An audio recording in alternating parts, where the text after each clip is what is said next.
मनवून शरण जावे सर्व भावे देवासे तो हा उतरेल पार भवदुस्तर नदीचा बहु आहे करुणावंत अनंत हे नामजा तो हा उतरेल पार भवदुस्तर नदीचा तुका म्हणे साक्षाले तरी जरी केले प्रगट तो हा उतरेल पार भवदुस्तर नदीचा सच्चिदानंद रूपाय विष्णुपत्रे तापत्रे विनाशाय श्री कृष्णाय वै नमः लोकाभिरामं रणरंगधीरं राजीव नेत्रं प्रभुवंशनाथं करुण्यरूपं करुणाकरन्तं श्रीरामचन्द्रं शरणं प्रपद्ये काषाय वस्त्रं करदण्डधारणं कमण्डलं पद्मकरेण शङ्खं चक्रं गदाभूषितभूषणाढ्यं श्रीपादराजं शरणं प्रपद्ये गोरक्षजालिन्दर्जर्पटाश्चाड्भङ्गकानिपमच्छिद्रद्या सौरङ्गिरिवानकवर्तरि संज्ञा भूम्याङ्गपूर्णवात्सता मनोजवं मार्गदलवेगं जितेन्द्रं बुद्धिमतामृष्टं वादात्मजमनुरायतमुख्यं श्रीरामदूतं शरणं प्रपद्ये समचरण सरोजं सान्द्रनीलाम्बुदाभं जगन्नैतपाणिं मण्डनं मण्डनानां तरुण तुलसीमाला कन्धरं कञ्जनेत्रं सदयधवलासं विठ्ठलं चिन्तयामि पांडुरंगा करू प्रथम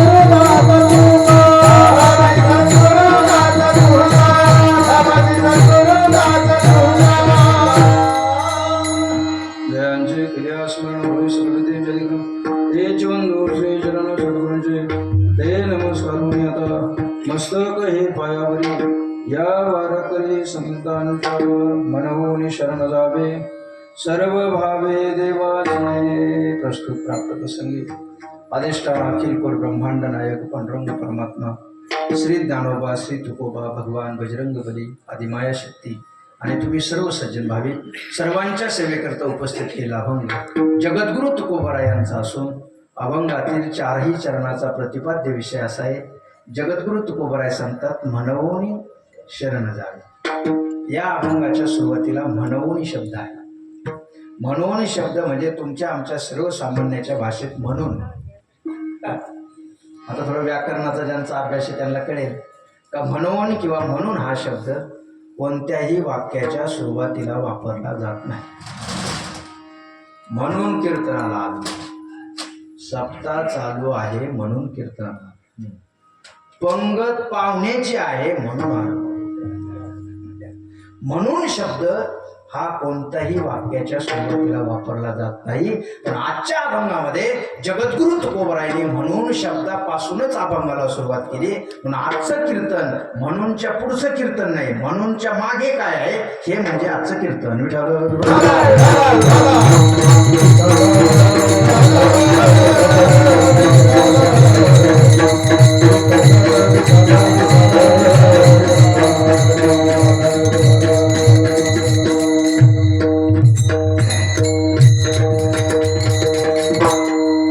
कार्यक्रमाला सुरुवात करण्या अगोदर दोन शब्दाचा परिहार असणार आपलं हे आव्हाने गाव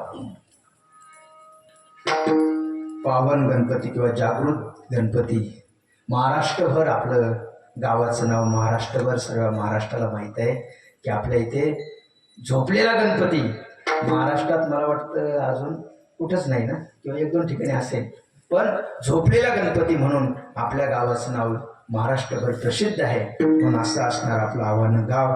आणि या गावातील सर्व गावकऱ्याच्या सहकार्याने गणेश भजनी मंडळ आणि आपल्या गावचं वारकरी संप्रदायाचं वैभव आदरणीय वयोवृद्ध तपोवृद्ध केशव महाराज गुजर आणि आमचे मोठे महाराज आल्याच म्हणजे आम्ही दोघंच राहिलो आता. सूर्यभान महाराज किसगट आणि केशव महाराज गुजर आणि उद्धव महाराज आदी आहेत, पण हे जास्त वडील आहेत त्यांच्यापेक्षा. म्हणून आदरणीय केशव महाराज गुजर यांच्या मार्गदर्शनाखाली आदरणीय सोमेश्वर महाराज गवळी आणि निलेश महाराज वाणी यांच्या हाताने या ठिकाणी विनापूजन झालेलं आहे. आणि सर्व भजनी मंडळ, ग्रामस्थ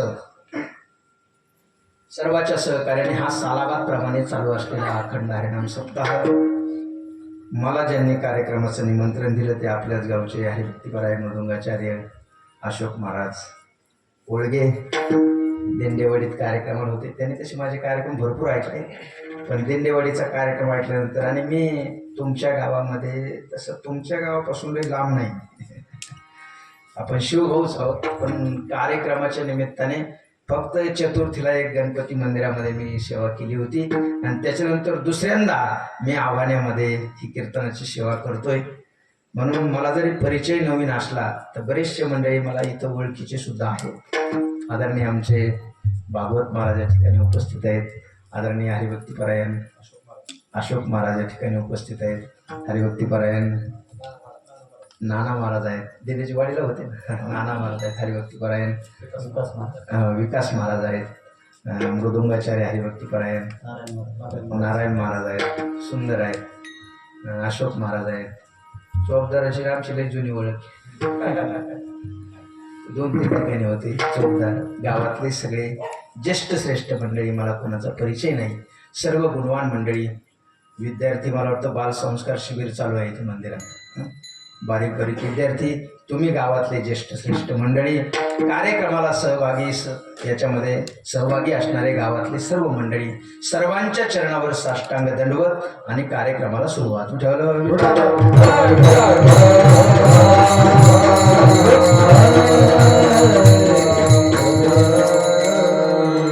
पेटी मास्तर गावातल्याचे मला वाटतं, तुमच्या चरणावर शूटिंग काढणारी, शूटिंग समोर असली की लई जपून बोलावं नाव आहे त्याला. चला, सर्वांना हात जोडून विनंती, कीर्तनाकडे अत्यंत लक्ष द्या. आजच्या कीर्तनाचा एकच विषय आहे, म्हणून शरण जावी. देवाला शरण का जायचं, म्हणून देवाला शरण जा.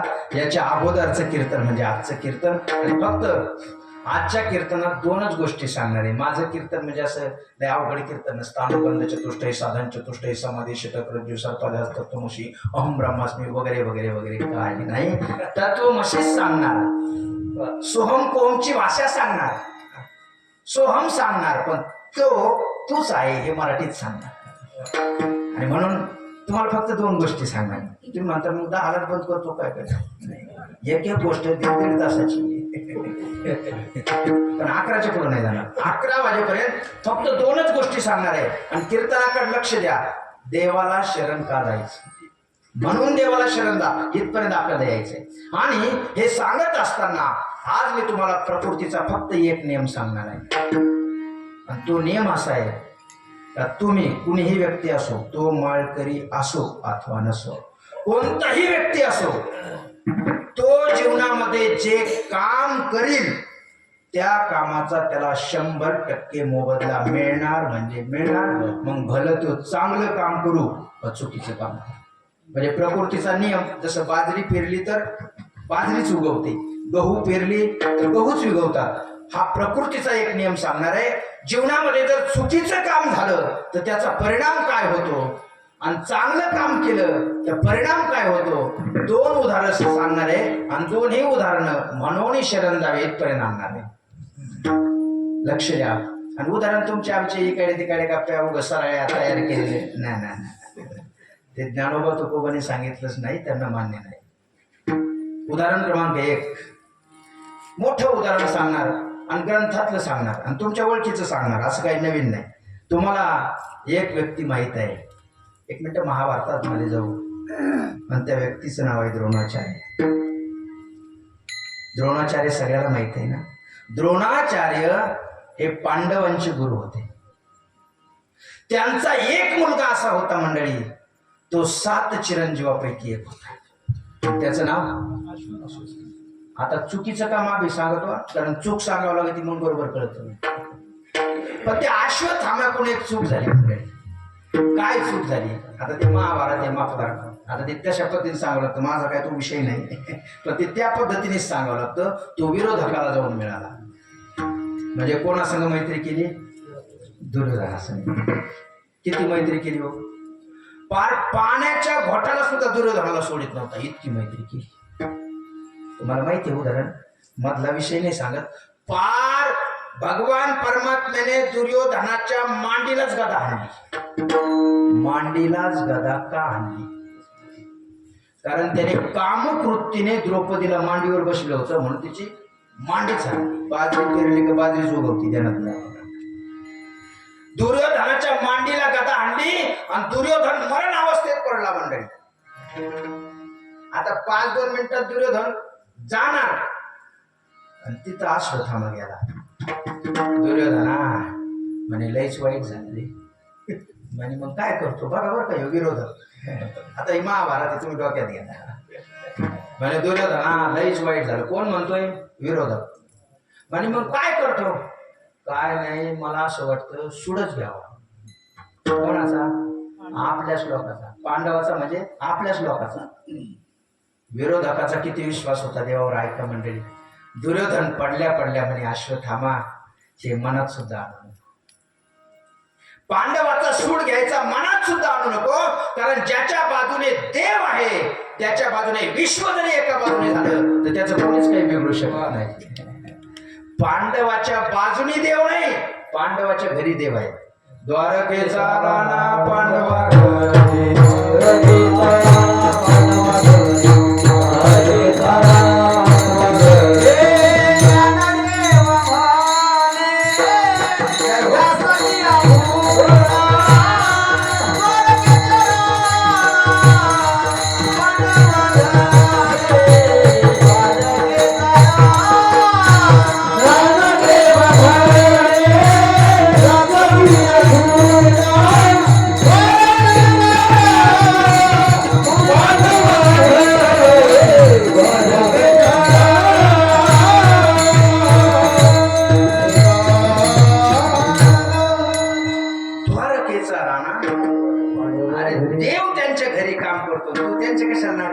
पण तरी असं नाही रे, तुझ्याकडे बघून मला लईच वाईट वाटत आहे.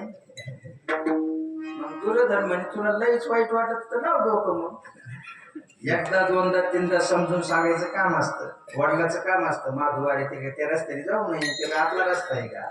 जाऊ नको, जाऊ रट्टे खाऊन येतो. मग म्हणतो दादा तुमचं ऐकलं. दुर्योधनाने सांगितलं जाऊ नको. नाही म्हणे पण मला लईच वाईट वाटत, मी काहीतरी डोकं लावतो. म्हणजे लाव डोकं. लक्षपूर्वक ऐका मंडळी. अश्वत्थामा निघाला. अश्वत्थामा निघाला, पण देव ज्याचा सांभाळ करतो ना मंडळी, तो असा तुमच्या आमच्यासारखा कधी कधी नाही. धरसोड नाही बाबा. काय प्रमाण आहे? न विसंबे येरा असं प्रमाण आहे. क्षणभर सुद्धा देव विसरत नाही मंडळी. अश्वत्थामा निघालेला आहे. भगवान परमात्मा डायरेक्ट कैलासात गेले. आता पांडवाला माहित होतं कौरव सारे मेलेले, दुर्योधनाच्या मांडीला गदा लावलेली, तो 1-2 तासात मारणारे. त्यामुळे हे शिबिरामध्ये निवांत झोपलेले होते. भगवान परमात्मा कैलासात गेले आणि कैलासात गेल्यानंतर भोले बाबाला नमस्कार केला. शिवजी काय काम आहे? काय चाललंय? म्हणजे काय नाही, भजन. दुसरं काय करायचं? भजन. कुठं गेलं का भजन? भजन हा विषय भगवान शिवजीचा आहे, ध्यानात ठेवा. हे तुम्ही भजन करताना बाबा, म्हणून मी भजनाकडे बघत नाही, कारण तुम्ही प्राण आहात, तुम्ही किरकोळ नाही. जनी म्हणे नाम देवा बोला, तुमचा साधा अधिकार नाही बाबा. भजन भजनाचा साधा अधिकार आहे. काय थोरपण जाळावे,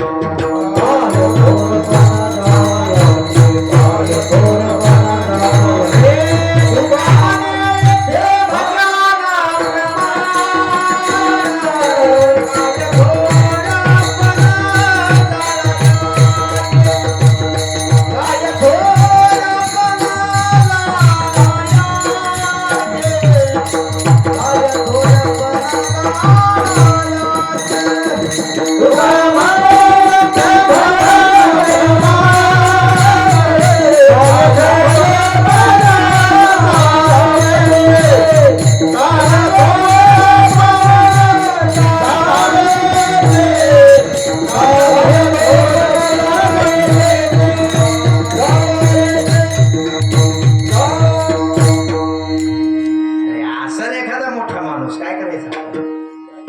भजनाला नाव ठेवत असेल तर काय करायचं? त्याचं थोरपण जाळायचं.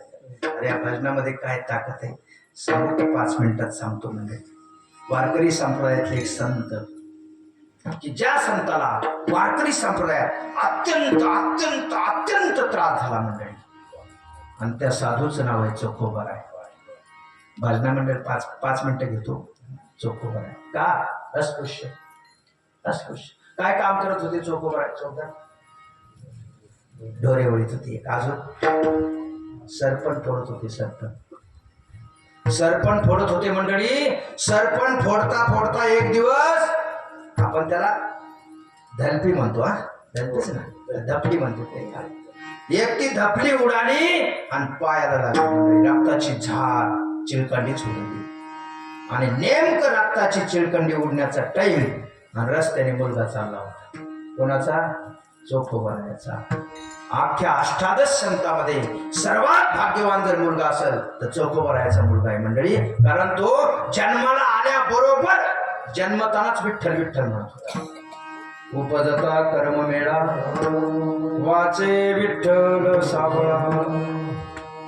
रस्त्याने मुलगा चालला आणि कर्म मेळ्याने बघितला. अरे अरे अरे.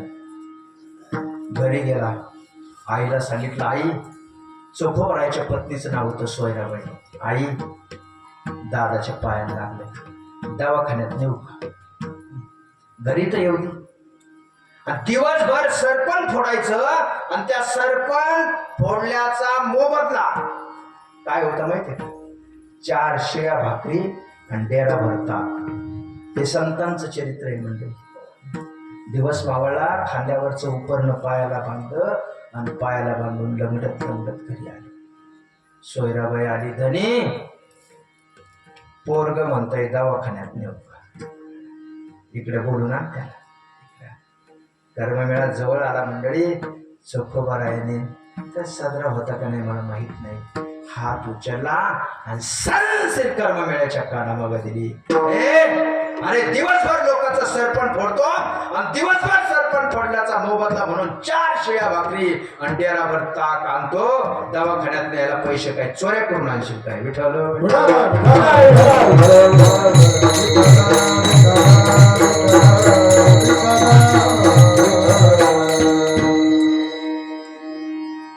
पायाला लागल्या रात्री 1:30 वाजता वेदना व्हायला लागल्यावर चोखोबारायाला विठ्ठल विठ्ठल विठ्ठल विठ्ठल. विठ्ठलासाठी पंढरपूरला नाही जावं लागत मंडळी. वेदना कुठेही होऊ द्या, फक्त बेबीच्या देठापासून एकदा विठ्ठल म्हणा. विठ्ठल जर नाही हजर राहिला तर परत परमार्थ करू नका. विठ्ठल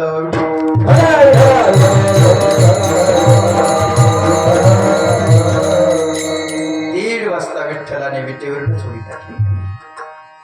गरुडा चोखोबाला त्रास होतोय, आणि चोखोबा वैराग्यवान साधू आहे. पंढरपुरामध्ये चोखोबाराय एका लिंबाच्या झाडाखाली रोज भजन करत होते. चोखोबारायचं चरित्र वाचा. रोज भजन करत होते. गरुडा एक काम कर, एवढ्या मोरागी आणि त्या लिंबाच्या झाडाखाली ठेवून. गरुडा हसायला लागला. कलियुगातला महाराज आहे काय, काही चमकलं का इकडे तारीख इकडे करायला. 500 सारखी 500 रुपयासाठी तुम्ही तारखी बदलता काय? लायकी या स्टेजवर उभारायची तुमची.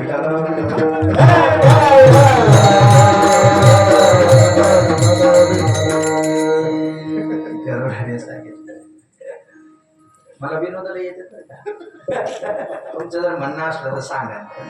मी विनोद आता कमी केले सांगायचे का ते आपल्याला समाधान नाही, लोकांना समाधान नाही. पण मध्ये तुमची इच्छा असली तर जाहिराती होईल. चोख करायचं आवडतं घेतो थोडं. पांडुरंग परमात्म्याने सांगितलं गरुडा ह्या मोहरा लिंबाच्या झाडाखाली नेऊन ठेवतो म्हणे. तो आता तुमचं म्हणणं असलं तर लिंबाच्या झाडाखाली मोहरा नेऊन ठेवल्या. मंडळी सकाळी चोख बोलले सोयरा मला भाजनाला पोहोच कर. समजत का तुम्हाला? पायाला लागलं नाही म्हणे. देह जावो अथवा राहो पांडुरंगी लंगडत लंगडत लंगडत लिंबाचं झाड चोखोबरायची पत्नी किती भाग्यवान होती ऐका मंडळी. चोखोबरायने लिंबाच्या झाडाखालच्या मोहरा बघितल्या नाही, सोयराबाईने मोहरा बघितल्या. धनी झाड बदलावं लागतंय. काय अधिकारी पत्नी असं आमची तर घड्याळ लावून 12 का वाजत किती नारळ आले. आता तुम्हाला वाटतं आता 12 वाजता गेलं तुम्ही एवढी आमची पूजा करता, गंधन अक्षदान दक्षिणा नारायण घरी 12 वाजता काय पूजा असेल का? गाडीचा आवाज आल्याला झाला सप्ताह आज होता गाण्याला उद्या जाईल मामुरीला. भाग्यवान पत्नी होती मंडळी. आणि ग्रस्त आश्रमामध्ये ज्याची पत्नी चांगली आहे ना तो जिवंतपणे स्वर्गात आहे. कारण नवरा बायको हे सायकलचे 2 चाक आहेत मंडळी. पत्नी म्हणजे मागचं चाक आणि पती म्हणजे मला सांगा स्टँड कोणच्या चाकाला असतं? कॅरेज कुलूप गावता जगत उडत पुढचं चाक त्याच्या मागे नाही परत. अरे ते वरागणीवाले आले जाऊ द्या त्या 500 ते 1000 मागचं पुढच्याला मला एका माणसाचं राग आहे. पण वाईट वाटतं त्या लोकांचं. लोक त्यांचं जमतच नाही आणि त्यांचं जमतच नाही. त्यांचं जमत नाही तू काय आरती आहे बरोबर. अरे संसारामध्ये ज्यांनी उड्या टाकल्या, ज्यांनी साखर खाल्ली त्याला गोड, ज्यांनी गुलाबजाम खाल्ले त्याला गोड, ज्यांनी बर्फी खाल्ली त्याला गोड. कारण त्याच्यातला घटक तिन्हीमध्ये एकच आहे साखर. तसं ज्यांनी संसारात उड्या टाकल्या ना बाबा दुःख सारख्याचे. कुणी कुणाकडे बोट करू नये आणि कुणाच्या प्रपंचामध्ये पती पत्नीच्या प्रेमात विक्षेप कधीच करू नये. कारण नवरा बायकोचं प्रेम असं असतं मंडळी, त्यांचं विरोधात प्रेम असतं. विरोधात म्हणजे सकाळी 7 वाजता कडाक्याचं भांडणं होईल आणि 11 वाजता संगच खुर्पी घेऊन राहणार जाते. आणि मग येऊन ठमेचा पण आलथा लावून बघ ना बोला तुम्ही मग लागले बोलायला. एक जण बाहेरून आला म्हणे पप्पेची आई चहा ठेव ना. ती म्हणे चहा ठेव ना. समजत का? अक्कल आहे का? दिवसभर बोंबलत फिरायचं. ते हे बाबा आले, भागवत बाबा आले, हापसे महाराज आले, अमोक महाराज आले, अशोक महाराज आले. नाही कुठं करमलं तर तुमच्या आपण काय आमचे नाही आहे आपल्याकडे आई येते. एक लिंबाचं झाड त्याला गोल वाटा नवनाथ बसलेले असते. 51 नाथाचा ग्रंथ असतो. नाही पुढं करमलं तर तेवढे बस नको लय बडबड करू, नको शांत करू. माहिती 2 पोरं झाले, संसार झाला, प्रपंच झाला, निघ चालते हो तोंड नको जाते म्हणे. तो तोंड पाहायला यायचे लईच वाईट गेले. एक पिशवी घेतली त्याच्यात 7-8 साड्या टाकल्या. गो टू बस स्टँडवर गेली. एसटी बसली पण खिडकी शेजारी बसली. आता एकदम निघतोय माणूस रागाच्या भरात बोलत पण पस्ताव येतो. हे रामकृष्ण हरी ती एसटी बसली होती. एसटी बशी गेल्या म्हणे पप्पेची आई खरंच चालली होय.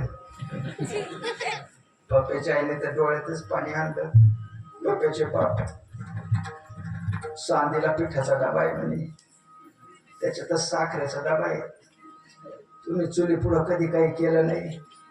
शेजारणीच्या ठकीला बोलून 2 भाकरी करून घ्यायचा. तो म्हणे मी ठकीला बोलेन नाही तर स्टँडवर जाऊन वडापाव खाऊन येईन. पण तू चालली म्हणे एसटीने दिवस असे कडू काढतो. मध्ये ऍक्सिडेंट वगैरे झाला तर ना आई बापाची ना मालकाची. ती म्हणे काही हो पप्प्याच्या बापकान मला तुमचं लय वाईट वाटत. तो म्हणला मग मला वाईट वाटत होतं तुला काय दार आणि निघती पुन्हा ती म्हणजे माझ्या तरी पुढं मनात ते म्हणे उतरणं खाली उतरले नाही गप्पा म्हणे तुझ्या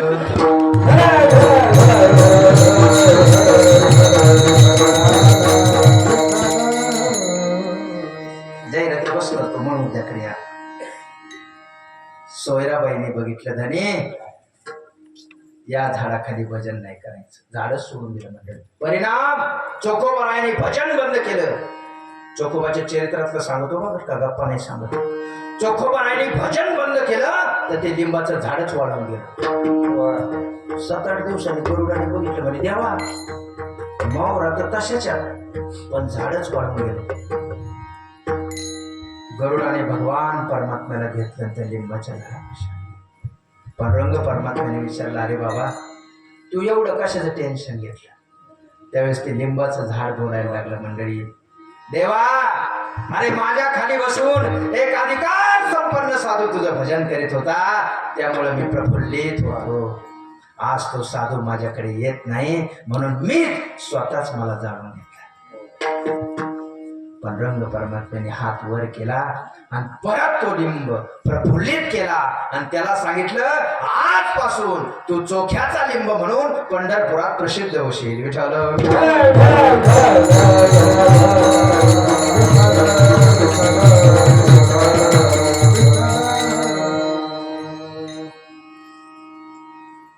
हा मुद्दा ध्यानात घ्या अजून एक मुद्दा सांगतो स्वर्गामध्ये आता लई लांब लई लांब घेऊन येतो परत माग 14 रत्न तुम्हाला माहिती आहे त्याच्यातलं अमृत स्वर्गात गेलं आणि कालांतराने अमृत खराब झालं म्हणजे तुम्ही त्या स्वर्गात खराब होतं का स्वर्गातल्या सगळ्या वस्तू खराब होतात ते तम भोगतो स्वर्ग लोक मग या पुण्याची पावठी इंद्रपणाची येऊ लागती माघारी स्वर्गातल्या सगळ्या वस्तू खराब होतात मंडळी अमृत सुद्धा खराब झालं म्हणजे आता हे काय अमृत खराब झालं म्हणे मग तयार कोणी केले म्हणे तयार करण्यात तर जम्बूद्वीपामध्ये सोलापूर जिल्ह्यात आहे म्हणे पंढरपूरला म्हणे मग त्याच्याकडेच जावं लागेल गाडी बिघडली म्हणजे फिटरकडे जावं लागेल मग घेऊन कोण जाईल आणि काम दिलं इंद्राकडे इंद्र म्हणजे जातो इंद्राने अमृत कलश घेतला आणि अमृत कलश घेऊन इंद्र पंढरपुरात आला आणि वाळवंटामध्ये नामदेव महाराजाची गाठ झाली अहो म्हणे महाराज ते विठ्ठल भगवान कुठे राहतात म्हणे काय काम आहे काय नाही म्हणे हे अमृत जरा खराब झाले त्यांच्याकडे न्यायचे म्हणे नीट करायला शुद्ध नामदेव ते इतके मोठे माणसं म्हणे काय जातो म्हणे हे किरकोळ काम आहे म्हणे मग अहो देवाच्या माग असंख्य काम आहे म्हणे देवापर्यंत जाऊच नको तू फक्त चोख उभं राहायची गाडी घे म्हणे फक्त चोख उभाचं भजन ऐक संपलं काम म्हणे भजनासाठी एवढं बोललो बघ तुम्ही म्हणे कुठे भेटते चालू त्यांचं कुठे भजन चालूच असतं भजनाचं काय 2 दिवस इंद्र चोख उभं राहायला सापडत होते नाही सापडत 3ऱ्या दिवशी चोख उभं राहायची वेळ झाली हो म्हणे महाराज हो म्हणा चोख आम्ही मोठ्या लोकांच्या नाद नाही लागत आमचं भजन आहे कोणाचं चोख उभं राहाय पुढं इंद्र पाठीमागं चोख उभं राहाय एवढं अंतर राहिलं मंडळी आता लय मोठं चरित्र आहे आता जाऊ लांबन जगाचा चालक मालक पांडुरंग परमात्मा रोज चोखोबरायला बुक्का लावित होते रोज भजनात चोखोबाचं चरित्र वाचा त्या दिवशी पांडुरंग परमात्म्याने फक्त चोखोबरायला बुक्का लावलेला होता आणि चोखोबरायने मागं वळून पाहिलं इंद्र असा उभा होता आणि वाऱ्याची झुळूक आली थोड्यासा बुक्क्याचा कण त्या अमृत कलशावर पडला मंडळी एका क्षणात स्वर्गातला अमृत शुद्ध झालं विठ्ठल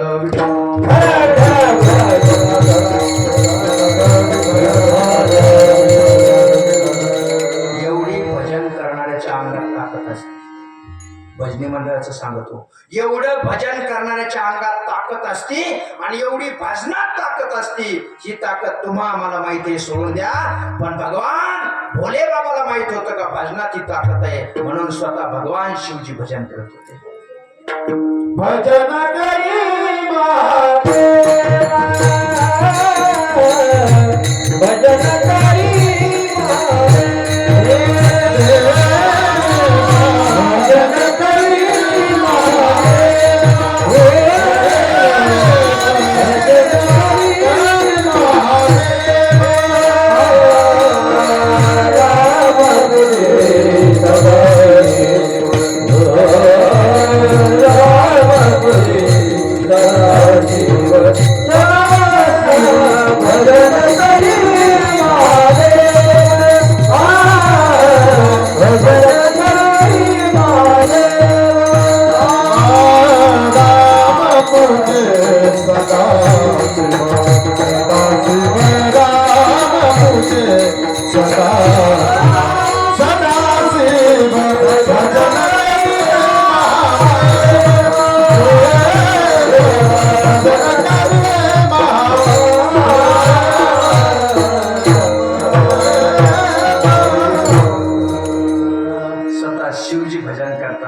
भजनाची ताकद सांगतो. एक प्रश्न उपस्थित करतो आठवला म्हणून. वारकरी संप्रदायाचे आद्य जनक कोण? असा जर तुम्हाला प्रश्न विचारला तर तुम्ही पटकन नाव सांगता माऊली महावैष्णव ज्ञानेश्वरी.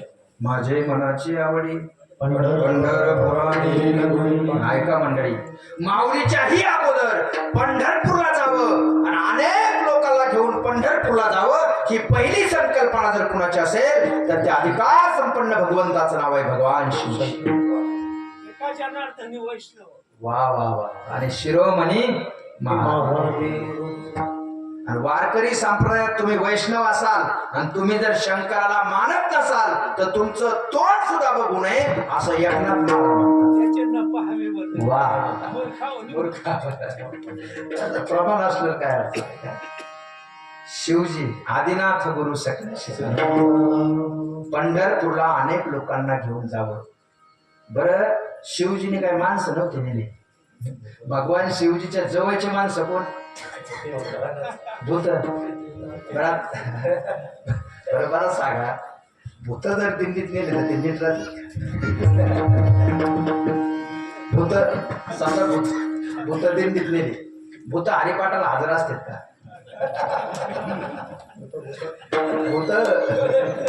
भूत कीर्तनाला हजर असतात. भूत भिशीच्या टायमाला हजर असते. आणि भूत पंक्तीला वदने कवळ घेता भूत. मी विरोधाने सांगत असते. दिंडीत जर 200 वारकरी असते 200 आणि पाऊस पाणी नसलं ना वारकरी असे ढेकळात झोपत आहेत पटांना. पण पाऊस पाणी जर येण्याची संभावना असते ना वारकऱ्याची व्यवस्था केली असते. एखादं मंदिर, धर्मशाळा, मंगल कार्यालय आणि 200 वारकरी ज्या वेळेस एकत्रित येतात ना, वा वा वा, मग खरी दिंडीची मजा. मी विरोधाने सांगत असतो त्याच्यातले 35 जण घोरणारे असतात. 35 जण. ते 35 यांना जमून देत. बरं, ते घोरणारे त्या कोपऱ्यात जरी असतं ना माधू अरे त्याला ह्या काम कर व्हायचा. इतके बेकार घोरात येत वाटत जीवच घेतो.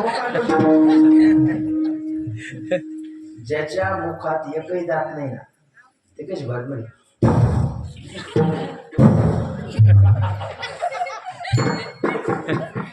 आम्ही शूटिंग काढली बरं.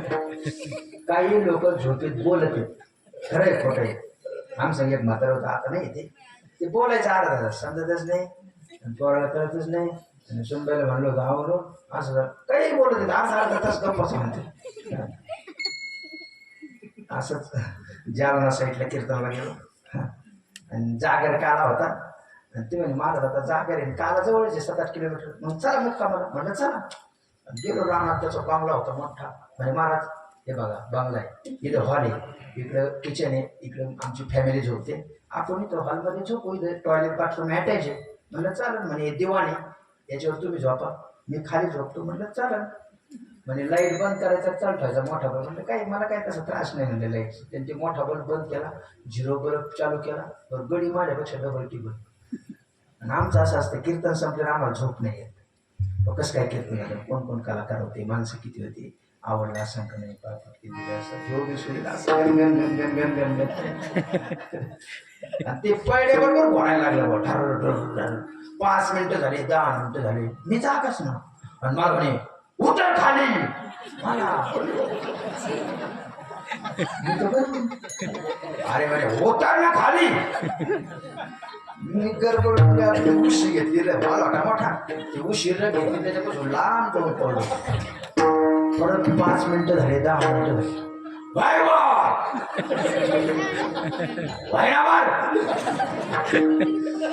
परत ती उशी घेतली रग घेतली लई नाही लांबी. पाट्या 5 वाजता एवढं चालू होतं. वर झोपलो होय खाली खाली.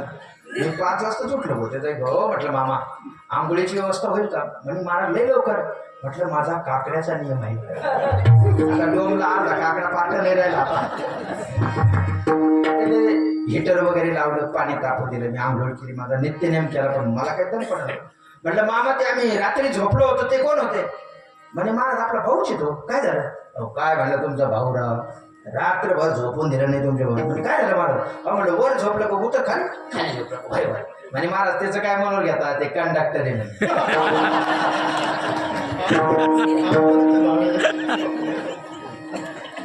आणि आता हे लग्न सराई चालू आहे यश ना लई करते म्हणजे दिवसभर उतर काय रात्री तसंच वाचवतो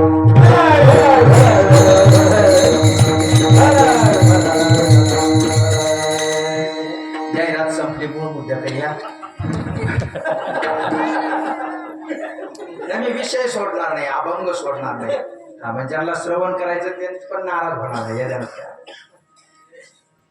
भूत भूत भूत पुढं दिल्लीत निर्माण आता लांबीत नाही पटापटा पुढं जातो भूत व्यतळण पार्वती आई साहेब गणपती पार्वती आई साहेब म्हणे हे दिंडी हे का काय असे कुठं ठेपे असते का जिथं आपण जेवतो त्याला काय म्हणतात जिथं आपण नाश्ता करतो त्याला आपण काय म्हणतो ठेपा दुपारचे पंग त्याला काय म्हणतो ठेपा काही वारकरी फक्त ठेपेवरच सापडत येत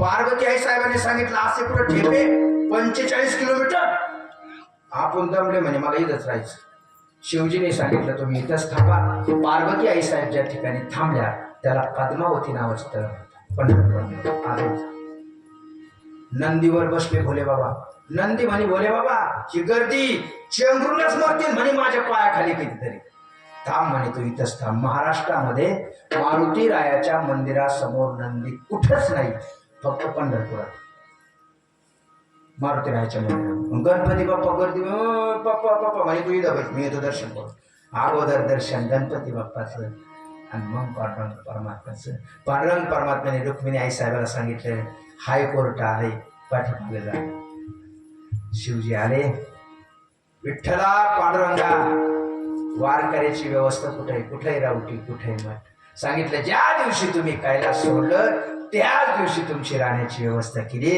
आणि ती व्यवस्था म्हणजे हरे हरा भेद एक एकाच्या हृदयी गोडी साखरेच्या एवढं लांब का बोललो तुम्ही जर वैष्णव असाल आणि शिवजीला जर मानत नसाल काही उपयोग नाही तुमचा कारण आपल्या वारकरी संप्रदायाचे आद्य जनक जर कोण असेल भगवान शंकर आहे आणि आपल्याला भजन करायचं पहिल्यांदा शंकरांनी शिकवलं आणि म्हणून भगवान महाविष्णू कैलासात गेले मागची आपली गाडी कुठे झाली ध्यानात ठेवा बोले बाबा भजन मग इथं भजन करायचं साप्त्याचं करायचं म्हणजे काय अडचण नाही म्हणे मग आजच्या दिवस भजन कैलासात नाही करायचं आजच्या दिवस भजन पांडवाच्या शिबिराच्या दारात करायचं भोले बाबा म्हणजे काय अडचण भोले बाबा कैलासातून निघाले पांडव निवांत झोपलेले होते त्यांना माहित होतं आता दुर्योधनही मरणार आहे त्या शिबिराच्या दारात भोले बाबा येऊन बसले आणि अश्वत्थामा निघालेला आहे मागचं उदाहरण देण्यात घ्या अश्वत्थामा जवळ जवळ आला मंडळी आणि अश्वत्थाम्याने भगवान शिवजीला बघितलं अरे अरे अरे अरे अरे घोटाळा झाला पण मंडळी दृष्ट असतात ना दृश्य ते इतके दृष्ट असते इतके दृष्ट असते माऊलीच्या एक दोन ओव्या सांगतो तुम्हाला मासे आपण पयाते गिळवे आणि पुढील अंते वांतेशी नव्हे तैसे कश्मर आठवियाच्या माशी माशी जर तोंडात गेली तर ती मरती आणि ज्याच्या तोंडात गेली त्याला वांती करते इतका दृष्ट वाईट असतो अजून एक उदाहरण सांगितलंय महाराजांनी ते पतंग नावाचं किरकोळ असतं आता ही लाईट वगैरे पूर्वी चिमण्या होत्या तरी दिवे आहेत अजून ते दिवे होते फिरत फिरत फिरत फिरत ते स्वतः मरत आणि दुसऱ्याला आधार करत दुष्ट लोक इतके वाईट असतात मंडळी अश्वत्थाम्याने बघितलं भगवान शिवजी बसलेले पण भगवान शंकरासारख्या देवाला सुद्धा आपण पागल बनवू शकतो असा अंदाज अश्वत्थाम्याने बांधला पाहना तो अंदाज जुन्या लोकांचे अंदाज ते पक्के होते पूर्वी काय हवामान खातं होतं का ढगाळ आला का हे सांगायचे माधू आज मुसळधाराचे अंदाज एक भिकारी होता भिकारी रस्त्याच कडाला बसलेला होता आंधळ होतं ते आणि राजाची स्वारी चालली राजाचा फौजदार असतो ना त्या फौजदाराने त्या आंधळ्याला अशी दुष्णी वाटली आंधळ म्हणे फौजदार हळूच लोटाना पण फौजदार म्हणे मी फौजदार हे तुला कसं काय कळलं तू तर आंधळ आहे आंधळ म्हणे मी फक्त डोळ्याने आंधळ आहे मला सारं कळतं म्हणे हो सारं काही विचार म्हणे कळतो. हो ते फौजदार राजाकडे, राजेसाहेब ते आंधळ आहे आणि ते म्हणतो मला सारं कळतं. हा बोलला म्हणे आपल्या कामाचा माणूस. बोलून आणला राजासमोर आंधळ्याला उभं केलं. राजाने विचारलं आंधळ्या तुला सारं कळतं? राजेसाहेब सारं कळतं, काही पण काही विचार. हिरे आणले मंडळी, हिरे आणि आंधळ्या समोर ठेवले. आंधळ्या सांग हे हिरे खरे आहे का खोटे? आंधळ म्हणजे हातात द्या. हातात दिले. राजा खोटे आहे म्हणजे, आणि ते खोटेच होते. वा वा वा वा. आंधळ्या राज्यात येतो का तू? राज्यात तुला 1 पैसा महिना दे. आंधळ म्हणजे 1 पैसा म्हणजे इकडे तुकड्यावर शिकतोय. चल नेलं राज्यात आंधळ. 1-2 दिवस झाले राजा आला. आंधळ्या तुला सारं कळतं? राजा काही विचार. आमच्या राणी साहेबाबद्दल सांगतो का? सांगतो ना म्हणे. बोले पाणी घेऊन. राणी साहेब पाणी घेऊन आल्या, तांब्यात ठेवला आणि राणी साहेब निघून गेल्या. राजे साहेबांनी विचारलं आंधळ्या सांग राणी साहेबाबद्दल. आंधळ म्हणे नको विचारू राजा, बरं 1 पैसा मिळतो मिळून दे. राजा म्हणे घाबरू नको, मी तुला काहीच करणार नाही, जे खरं असेल ते सांग. राजा तुझी राणी साहेब एका वेशीची पोरगी आहे. वेशीची पोरगी? पळतच राजा गेला. राणी साहेब ते आंधळ म्हणतोय तू वेशीची पोरगी आहे? खाली मान गाठ. खरं आहे राजा, माझी आई वेश्या व्यवसाय करत होती. बापा पळतच आला राजा. आंधळ्या खरंच कळत माझ्याबद्दल सांग ना. राजा 1 पैसा मिळतो मिळून गेला तो मूळ उठला. तुझा कशाला विचार? तुला काहीच करणार नाही, सांग. राजा तू एका भिकाऱ्याचा नातू आहेस.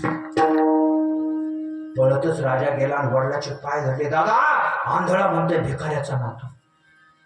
खरं आहे राजा, आमच्या आई वडिलांनी भीक मागूनच आम्हाला लहानचं मोठं केलं. पळतच राजा आला. आंधळ्या शेवटचा प्रश्न विचारतो. एवढं ॲक्युरेट तंतोतंत बरोबर अचूक तू सगळं सांगतो, असं तुझ्याजवळ कोणतं शास्त्र आहे? तेवढ्या शास्त्राचं नाव सांगतो. आंधळ खतखता हसायला लागलं. राजा याला कशा शास्त्र लागत आहे? सगळं अंदाज आहे म्हणजे अंदाज. अंदाज आहे. ऐक अंदाज कसा आहे ऐक. जर रस्त्याने कलेक्टर चालला असता ना राजा, आणि कलेक्टरने जर आंधळा पाहिला असता तर कलेक्टर गाडीतून खाली उतरला असता, म्हणला असता बाबा साईडला बसा, गाडी जाऊ. ज्या ती जोरात ढोसणी दिली, फौजदाराशिवाय काम नाही म्हणते. दुसरा अंदाज ऐक राजा.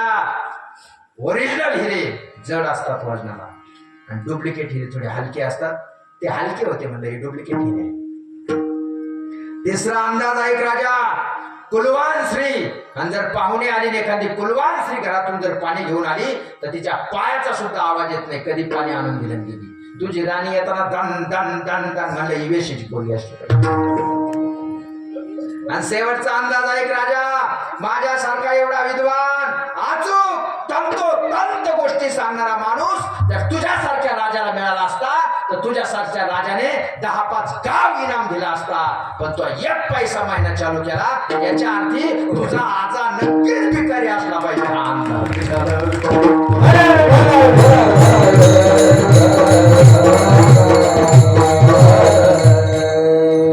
अंदाज जुन्या लोकांचे अंदाज पक्के होते. असाच एक अंदाज अश्वत्थाम्याने काढला की भगवान शंकरासारखा जरी देव असेल तर त्याला सुद्धा आपण पागल करू शकतो. आणि त्याचं सूत्र अश्वत्थाम्याला माहित होतं. भगवान शंकराला फक्त भजन आवडतं. किती आवडतं माहितीये का मंडळी? किती आवडतं? रावण रावण रावण रेस्लामते आता 10:30 वाजता आले. भजन किती आवडतं? रावण. गुरुचरित्र शिवलीलामृत ग्रंथ वाचा. रावणाने आपल्या नसा काढल्या शिरा, आणि त्याचे तंतू बोलून राग गायले होते. यगन मगन तगन भगन. आणि ते राग गायल्यानंतर भगवान शिवजी प्रसन्न झाले. अहो आत्मलिंग तर दिलंच, पण पार्वती आई साहेब सुद्धा दिली होती. एवढी भजनात ताकद आहे. एवढं भजन शिवजीला आवडतंय मंडळी. मेघ मल्हार सारखा राग गायला तर पाऊस पडत होता. ते शनी महात्मा वाचा तुम्ही. त्या विक्रम राजाने दिवस मावळायच्या टाइमी दीपराग गायला तर दिवे लागले, त्यावेळेस त्याची 7.5 संपली. म्हणजे एवढी या भजनातून गायनामध्ये ताकद आहे. आणि म्हणून भगवान शिवजीला इतकं शिवरंजनी सारखा राग जर गायला तर भगवान शिवजी प्रसन्न होतात मंडळी. हे कोणाला माहित होतं? अश्वत्थामा.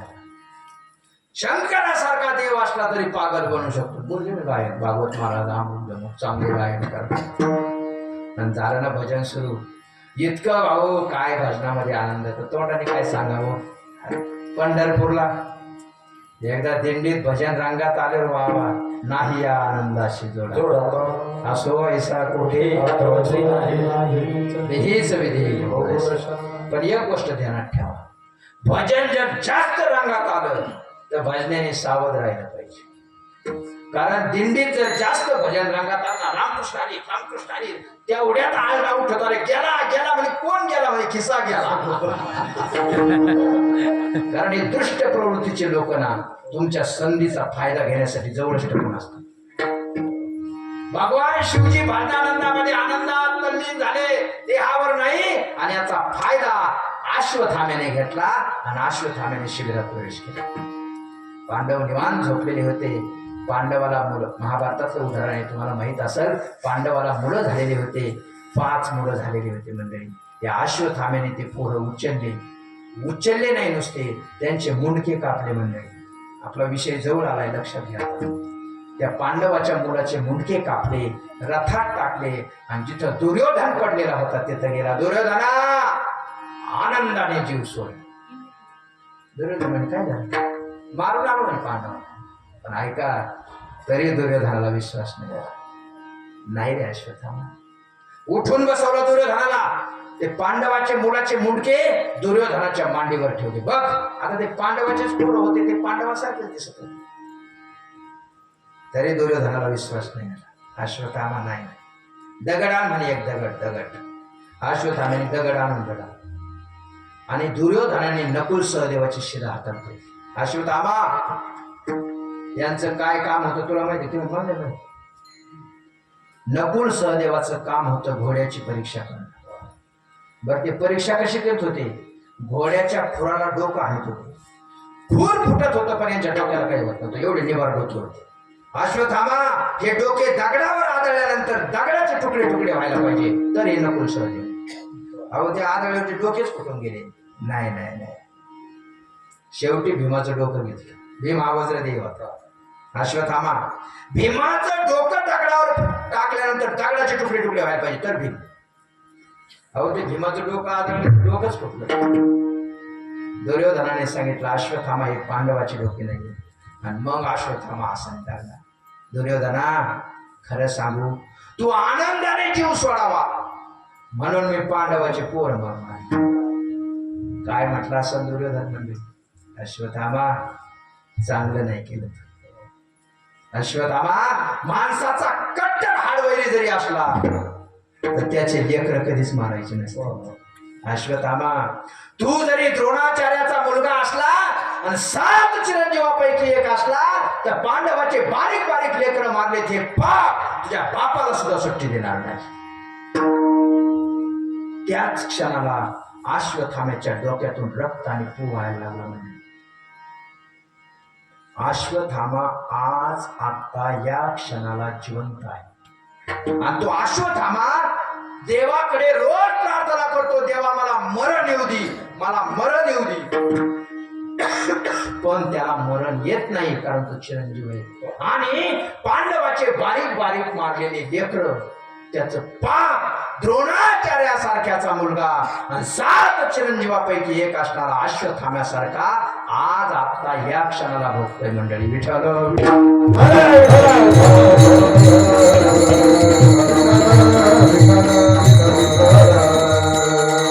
प्रमाण केले कर्म झाले उपजले मेले. आता सुरुवात ध्यानात ठेवा. मी काय सांगत होतो, प्रकृतीचा एकच नियम तुम्हाला सांगायचा होता की तुम्ही जे काम कराल किती मोठे असं करणं. द्रोणाचार्य अश्वत्थामा म्हणजे साधे माणसाचं नाही सांगायचं उदाहरण, ग्रंथातले सांगायचे. पण एक चूक केली, पांडवाची मुलं मारले, आजपर्यंत त्याला ते कर्म भोगावं लागणार. आता एकच प्रश्न विचारतो, लगे आपण अभंगात प्रवेश करू.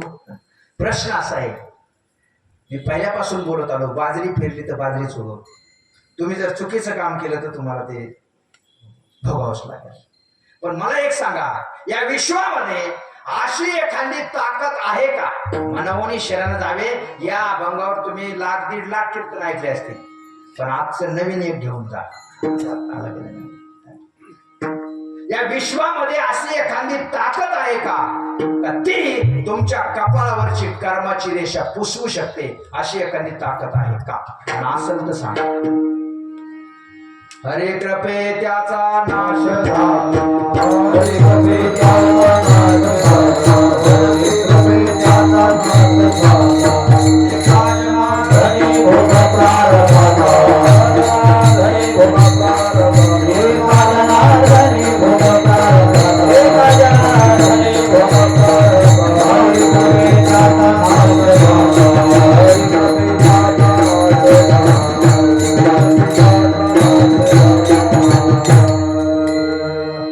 एका जनार्दनी भोग प्रारंभ. हरी कृपे त्याचा उदाहरण, मुष्टीभर पोयासाठी गाव सोडण्याचा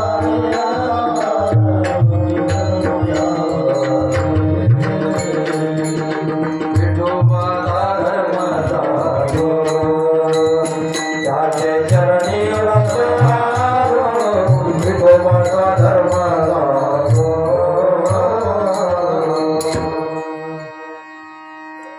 तुमच्या कर्माचा नाश करण्याची ताकद फक्त एकाच शक्तीत आहे, त्या शक्तीचं नाव आहे देव. अरे कितीतरी बायका होत्या रे, अशा पाहत होत्या मजा, पण जगाचा चालक मला श्रीकृष्ण परमात्म्याने स्वतः आपल्या हाताने सुदामाचा कुंकुम तिलक केला आणि कर्माची रेषाच पुसवून टाकली. अरे कितीही तुम्ही कठीण केलेलं काम असू द्या, बरं वाईट केलेलं कर्म असू द्या, पण देव नावाची ताकद अशी त्याच्या जर मनात आलं तर ते तुमच्या कपाळावरची कर्माची रेषा सुद्धा पुसवू शकतो. म्हणून देवाला शरण जा. अभंगाचं पहिलं चरण. मनोनी शरण जा, मनोनी शरण जा, मनोनी शरण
कपाळावरची किती वाकडी तिकडे रेषा असेल तर सरळ करण्याची ताकद त्याच्यात आहे, त्याला देव नावाची ताकद म्हणतात. म्हणून देवाला शरण जा.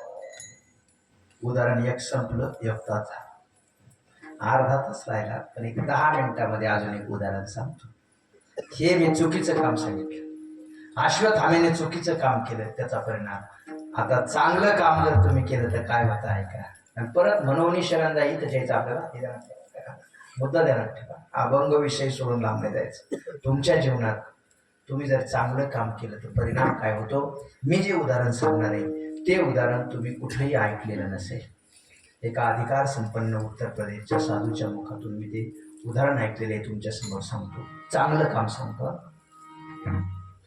आता हा जो महिना आहे मे महिना, आता यावर्षी तर लयच टेम्परेचर गेलंय. काय सूर्यदेवाने विचार केला का भजने टाळकरी यांना साप्ताहिक फिरून येऊ काय म्हणून.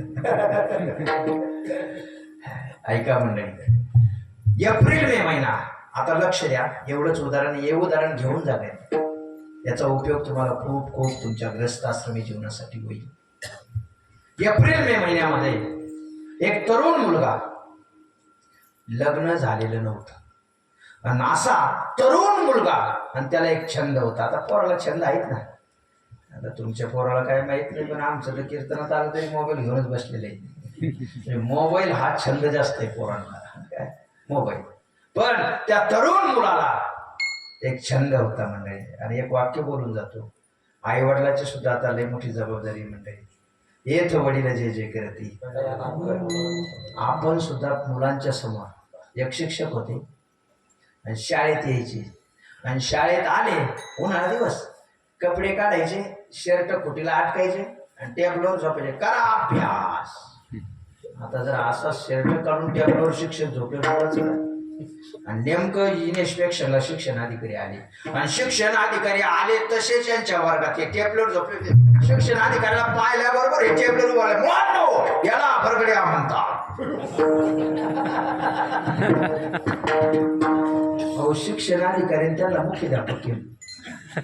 इतका प्रॅक्टिकल शिकवणारा शिक्षकच पाहिला नाही. काय मुलाचं भवितव्य ठरवायचं म्हणजे. आणि म्हणून मुलावर संस्काराचा वेळ कमी, मला नाही जायचं साईडला. पण मुलाला अनेक प्रकारचे छंद व्यसन आहेत, पण त्या मुलाला एक सुंदर छंद होता मंडळी, आणि तो छंद असा होता, आपला पांढरीचा पूल शेवगाव रोड आहे ना, या महिन्यामध्ये तो रस्त्याच्या कडाला पानपोळी घालायचा. पानपोळी, लक्षपूर्वक उदाहरण आहे का, बारीक तिकडे बसलेले सुद्धा कंटाळा करू नका. पानपोळी घालायचा, पानपोळी. कुणी यान थंड पाणी प्या, कुणी यान थंड पाणी प्या. पण रोज 2-4 माणसं रोज दिसायचे त्याला, रोज. तो म्हणे रोज येतात काय भानगडी, इकडे कुठे शेवगावला कामाला येतं काय. तो म्हणे हो तुम्ही कुठले येतो, म्हणे तुला काय करायचं, तुझं पाणी पाजायचं काम आहे ना, बाकी नाही. म्हणे पण तुम्ही रोज येतात, कुठं ले ओळख असलेली बरी असते, फोन नंबर. कुठं माणसाला अडचण येते, गाडी पंक्चर होती, काय काय काय काही अडचण येते. ते म्हणे आम्ही नंबर नाही देत. नाही म्हणे तुम्हाला सांगावंच लागणार, कमीत कमी सांगा तर म्हणे. ते म्हणे कोणाला सांगायचं नाही ना, म्हणे नाही सांगायचं. ऐक म्हणे, आम्ही इकडलं डिपार्टमेंट नाही, आम्ही वरचं डिपार्टमेंट. वरचं म्हणजे आम्ही यमदूत आहे म्हणे, यमदूत. हो यमदूत. तरी विचार केला यांची ओळख कामाला येईल का आपल्याला. हो तुमचा नंबर द्या. नंबर नाही म्हणे, पण ओळख ठेवता का म्हणे, ओळख ठेवणं तुझं पाणी पिलेलं. त्याने प्रश्न विचारला म्हणे, मग तुम्ही यमदूत म्हणलं, तुम्हाला माणसाचं सगळं माहित असेल, कोण काय करतं, कुठं जाणार आहे. ते म्हणजे आता आम्ही त्या खात्यातच आहे साहेब, बाहेर गेलो का आम्ही वया पाहतोच थोडे वर्ष. ते म्हणजे तुम्ही आता कधी जाणार आहे म्हणे, आम्ही रोज जातो म्हणे. आता दुसरी लाट आहे, दुसऱ्या लाटेतला विषय, आणि इकडे जरा जास्त गर्दी होऊन इकडेच होतो म्हणजे 2-4 दिवस. काही म्हणे आपलं बघून येतात का. ते म्हणे बघून येऊ, पण सांगू नाही शकत आम्ही, कारण आम्ही कुणाला सांगत नाही. आता एखादा जर 2 महिन्यांनी मारणार असेल आणि त्याला आजच तारीख सांगितली, ते उद्याच उघडन ना, मारायचं म्हणून. कोरोना सारखं मेला ह्यो मेला तो मेला, आम्ही सांगणार नाही. नाही राव म्हणे, इतकं आता आपण मैत्री झालो, तुम्ही पाणी प्यायला आले, बघून या बरं म्हणे, येऊ बघून. ऐका मंडळी, हे गेले आणि 2-4 दिवसांनी हे 4 जण आले मंडळी. पण ते 4ही जण काळे ठिकूर पडलेले होते, आणि ते 4थं तर नुसतं ढसाढसाच रडत होते. हा म्हणे हो आपलं बघितलं का. बघितलं राव माधू, पण विचारू नको. नाही किती कठीण असू द्या, मी छातीवर दगड ठेवून ऐकायची तयारी, पण सांगावं लागलं. एक जण पुढे आला, माधू तुझं रेकॉर्ड असं लिहिलेलं आहे का, ज्या दिवशी तुझं लग्न होईल आणि लग्नाच्या पहिल्या रात्री तुझी सौभाग्यवती पत्नी पंचपक्वान्नाचं ताट करून वरच्या मजल्यामध्ये तुझी वाट बघत असेल, आणि अशा अवस्थेत रात्री 11-11:30 वाजता तू वरचा मजला चढत असताना एक सर्प येईल, तो सर्प तुला डोंस करील आणि तू त्या ठिकाणी मरशील, असं लिहिलेलं आहे. हा म्हणे काय अडचण नाही, आता लिहिलेलंच कसं काय अडचण. तर ते 4थं लईच रडत होतं, 4थ्याकडे गेला. म्हणजे तुला एवढं काय लोड आला म्हणे, माधू इतक्या दिवस तुझं थंड पाणी पिलो रे, ज्या लग्नाच्या पहिल्या रात्री 12 वाजता सर्पदंशाने तू मरणार आहे, त्या दिवसाची सर्पाची ड्युटी माझ्याकडे, म्हणून मला जास्त वाईट. त्या 4 जणांनी याला एक सल्ला दिला आहे. पण ते सल्ला आता तुमच्या कामाचा आहे. आमच्या नाही सांग, आम्ही सल्ल्याच्या बाहेर गेलो म्हणून तर इथं आलो.